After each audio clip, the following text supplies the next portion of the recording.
দর্শক, ওসমান হাদি ভাইকে গুলি করা হয়েছে।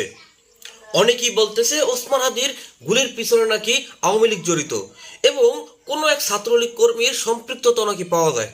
কিন্তু দর্শক, আমি যদি বলি ওসমান হাদির গুলির পিছনে মাত্র একটি বক্তব্য, আজকে আপনাদেরকে এমন একটা তথ্য দেখাবো, এমন একটা গণমাধ্যমের রিপোর্ট দেখাবো, যেটি দেখার পরে আপনি নিজেও হতবাক হয়ে যাবেন যে এই মুহূর্তে আওয়ামী লীগ বলেন, ছাত্রলীগ বলেন, আসলে তারা কেউই ওসমান হাদিকে মারেনি।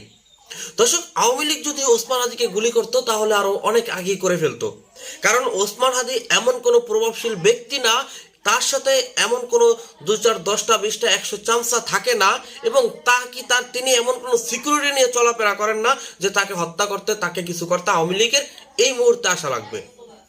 এবং তাকে যে গুলিটা করছে সেটা সম্পূর্ণ পরিকল্পিতভাবে ঠান্ডা মাথায় তার প্রতিপক্ষ অনেক আগে থেকেই এটা সাজিয়ে গুছিয়ে রেখে তাকে শুট করছে।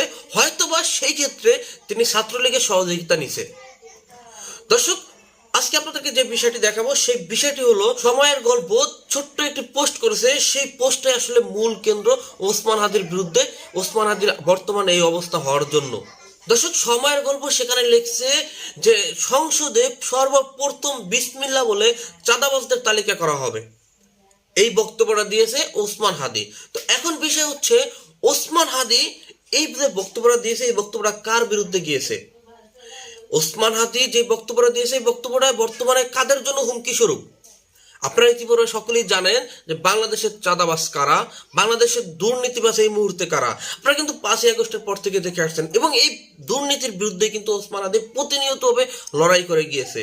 তো এখন দিনের মতো পরিষ্কার ওসমান হাদি এই মুহূর্তে কাদের জন্য হুমকি, কারা ওসমান হাদিকে সরিয়ে দিলে রাজনৈতিক ফায়দা নিতে পারবে।